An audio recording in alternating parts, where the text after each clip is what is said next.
Good morning, students. Today I will teach you this lecture. First of all, this lecture is for class 7, है ना?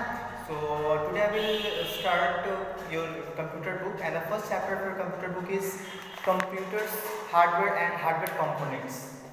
First chapter है computer hardware component.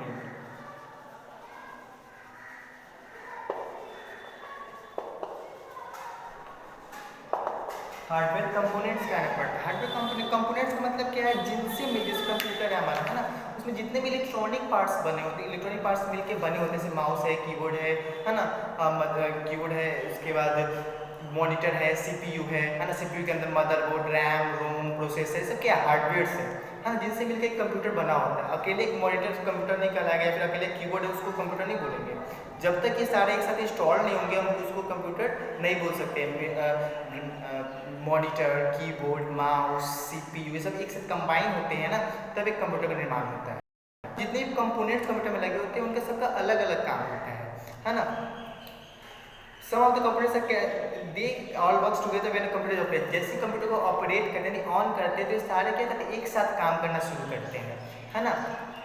Some of the computers can be easily, कुछ parts होते हैं जिनको हम आसानी से तुरंत देख लेते हैं, है ना, लेकिन कुछ ऐसे पार्ट्स हैं सीपीयू के अंदर जो भी मदरबोर्ड है, रैम है, रोम है ना, एसएमपीएस है, फैन है, हार्ड डिस्क है, इन सब चीज़ों को जब तक हम सीपीयू को खोलेंगे नहीं तब तक हम उसको नहीं देख सकते हैं, है ना। जैसे भी हार्डवेयर है ना, हार्डवेयर का मतलब क्या होता है? जिनको हम टच कर सके उसको बोलते हैं हार्डवेयर, और जिनको टच नहीं कर सके उनको बोलते हैं सॉफ्टवेयर, ठीक है।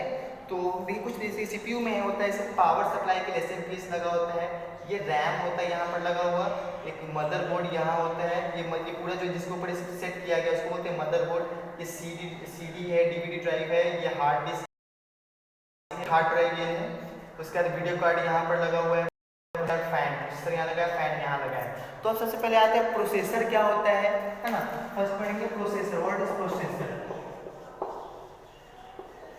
प्रोसेसर क्या होता है? देखिए लगा होता है सीपीयू में लगा होता है, प्रोसेसर कहाँ लगा होता है? सीपीयू में, है ना।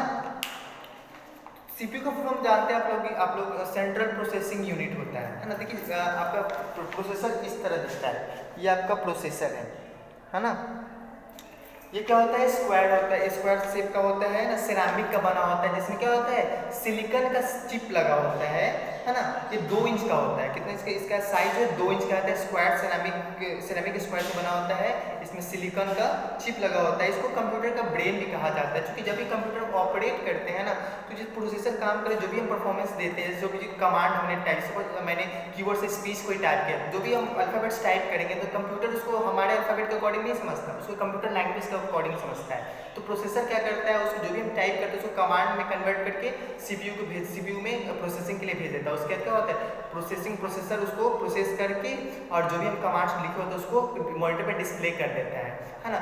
तो आपका कंप्यूटर का कंप्यूटर जो प्रोसेसर होता है, जितना ज़्यादा अच्छा होगा कंप्यूटर उतना स्मूथली काम करेगा, उतना अच्छे से काम करेगा, है ना। तो प्रोसेसर्स को उसके प्रोसेस के अकॉर्डिंग, मतलब कितना फास्ट वो जो भी हम कमांड्स देते हैं उसको सीपीयू में प्रोसेस कर लेता है, उसको बोलते हैं, उसके अकॉर्डिंग प्रोसेसर को हम अलग अलग चीज़ों में अलग अलग कैरेक्टराइज करते हैं, उसको कि अलग अलग चीज़ में बांटते हैं, है ना। तो पहले क्या होता था?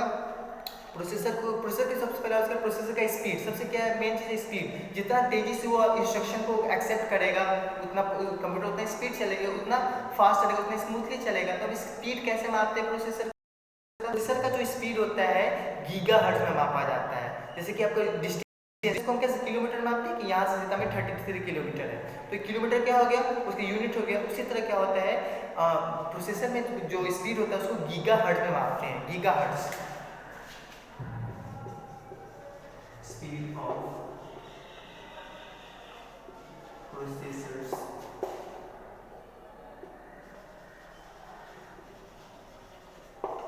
measured by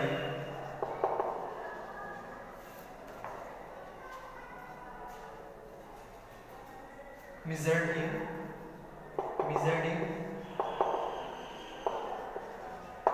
गीगाहर्ट्ज, जिसको GHz गीगाहर्ट्ज नाम जिसको GHz बोला जाता है ना।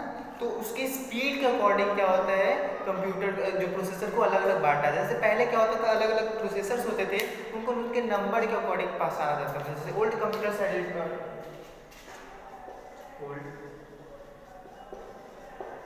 कंप्यूटर्स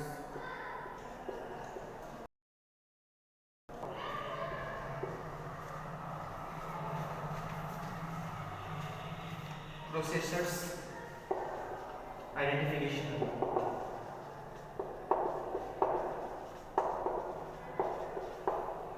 नंबर होता है, जैसे कि 80386804886।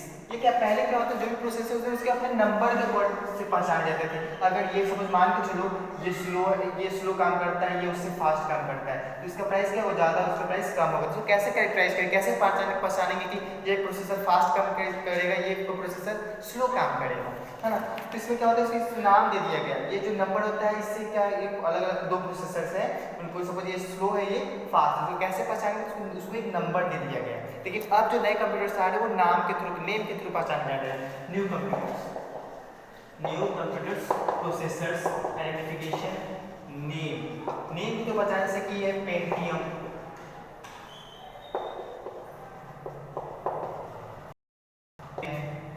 है ना,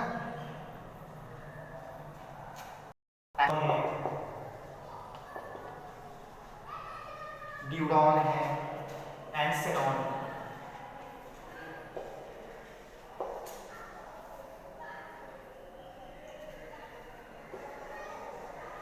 सेलेडॉन, है ना। ये सब क्या है, इनके आइडेंटिफिकेशन नेम है। जैसे जब भी आप लैपटॉप वगैरह खरीदते हो ना, तो लैपटॉप के सबसे नीचे, अब जो जहाँ से कर्सर का पैड होता है ना, कर्सर के ठीक लेफ्ट साइड में एक छोटा सा ब्लू कलर का एक स्टिकर सटा होता है, उस पर लिखा होता है इंटेल कोड और i3। सपोज मैं i3 ले रहा हूँ, i3 प्रोसेसर ले रहा हूँ, तो i3 और यहाँ पे लिखा रहेगा सब पेंटियम, लिखा रहेगा पेंटियम या फिर एथलॉन या फिर ड्यूरॉन या फिर सेलेडॉन, इसमें से कोई भी इसमें लिखा रह सकता है ना। तो यहाँ पे प्रोसेसर का नाम और यहाँ पे प्रोसेसर का जो भी जिस नाम से पहचाना जाता है वो लिखा है। जैसे i3 मतलब क्या, थर्ड जनरेशन, जैसे कि i3 लिखा है प्रोसेसर, और क्या जो भी पेंटियम लगा है, एथलॉन लिखा है, ड्यूरॉन लिखा है, ये सब यहाँ पर लिखा हुआ रहता है। इससे पहचान सकते हैं कि आपका कंप्यूटर में कौन सा प्रोसेसर लगा हुआ है। ठीक है, तो ये रहा प्रोसेसर की बात। तो अब आते हैं नेक्स्ट है मेमोरीज के, मेन मेमोरीज को प्राइमरी मेमोरी बोलते हैं, है ना। मेन मेमोरी के बारे में बात करें,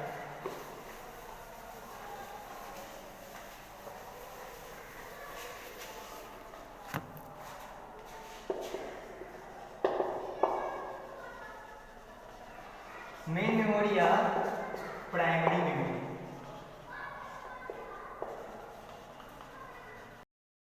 मेन मेमोरी या प्राइमरी मेमोरी, इसको बोलते हैं, दो में डिवाइड करते हैं, दो टाइप्स में। एक होता है रैम, तो इसको फुल फॉर्म होता है रैंडम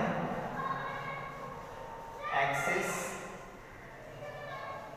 मेमोरी, और दूसरा होता है ROM, read only memory, read only memory. दो तरह के होते हैं, रैंडम एक्सेस मेमोरी और रीड ओनली मेमोरी, है ना। तब क्या दोनों का काम क्या है, रैम और रोम का काम क्या है, तो देखते हैं। RAM is a memory chip for storing data that can be read only. देखिए रोम क्या होता है, रोम में क्या होता है, ये मेमोरी चिप है जिसमें डाटा स्टोर किया जाता है, जिसको हम पढ़ सकते हैं, सिर्फ जिसको हम पढ़ सकते हो। कहाँ पर स्टोर होता है, रोम में। It contents are created at the time of manufacturing and can not be change. जब कंप्यूटर बनता है ना, उस टाइम रोम में जो भी डेटा हम इंस्टॉल करते हैं तो उसको सिर्फ पढ़ सकते हैं, तो उसको चेंज नहीं किया जा सकता, उसको बोलते हैं रोम। रोम में वही मेमोरी, एक मेमोरी चिप है जिसमें डेटा स्टोर किया जाता है जब कंप्यूटर बन रहा होता है ना। जिसको हम चेंज, इसमें जो भी कंटेंट सेव्ड है उसको चेंज सकते हैं। It contents are not lost when power from the computer. जब जैसे कि सपोज आपका अचानक से लाइट कट गया, आपका कंप्यूटर ऑफ हो गया, तो फिर भी इसमें जो भी स्टोर डेटा होगा ना रोम में, वो क्या होगा, डिलीट नहीं होगा, वो स्टोर ही रहेगा। ठीक है ना, रोम में। ठीक है, रोम में मतलब रीड ओनली मेमोरी होता है, इसके कंटेंट से पढ़ सकते हैं, ये इसको चेंज नहीं किया जा सकता है। इसमें जिसमें जो भी रोम में डेटा फीड किया रहता है वो मैन्युफैक्चरिंग के टाइम फीड किया रहता है ना। आपका सपोज कंप्यूटर ऑफ भी हो जाता है तो इसको क्या कर सकते, ये डेटा लॉस्ट नहीं होगा। अब आते हैं रोम, अब आते हैं रैम। ये तो पढ़ लिए रोम, अब आते हैं ये हमने रोम पढ़ लिया। अब आते हैं रैम में। रैम में क्या है, RAM is used to store data and instruct that are currently being processed by CPU.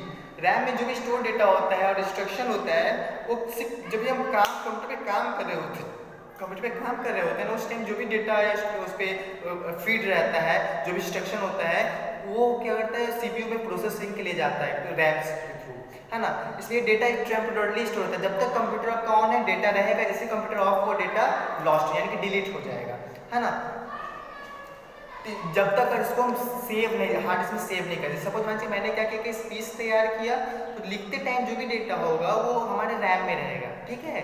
तो अगर हम सेव उसको नहीं कर रहे हैं तो जैसे कंप्यूटर ऑफ होगा वो डेटा खत्म।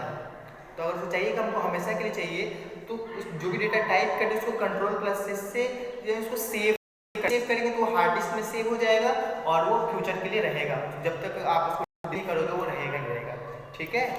तो रैम किसी भी प्रोसेसर में रैम मेन होता है। रैम में क्या होता है, the more RAM is computer has the more data it can be quickly access quickly, so more the RAM the faster computer perform task.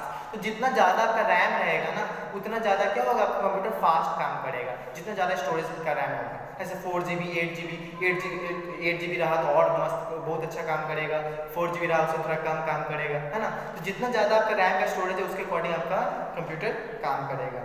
तो आज के लिए इतना ही। तो स्टूडेंट्स इसको फिर दोबारा क्लास में नहीं पढ़ाया जाएगा, इसलिए इस वीडियो को दोबारा अगर एक बार समझ नहीं आए तो दोबारा इसको रिपीट करके देखिए। अगर फिर भी समझ नहीं आए तो आप हमारे डिस्कशन ग्रुप में आप मेरे से क्वेश्चन कर सकते हो। सो अच्छे से इसको पढ़िए। और जो रही बात होमवर्क की, तो होमवर्क जो भी मैंने वीडियो पर में जो भी कंटेंट दिया उसको अच्छे से समझ लो। उससे जैसे ही खत्म होगा चैप्टर मैं इसका क्वेश्चन आंसर आपको PDF कर दूंगा, उसको असाइनमेंट बनाकर जब स्कूल में सबमिट करना होगा, ठीक है। Okay, thank you.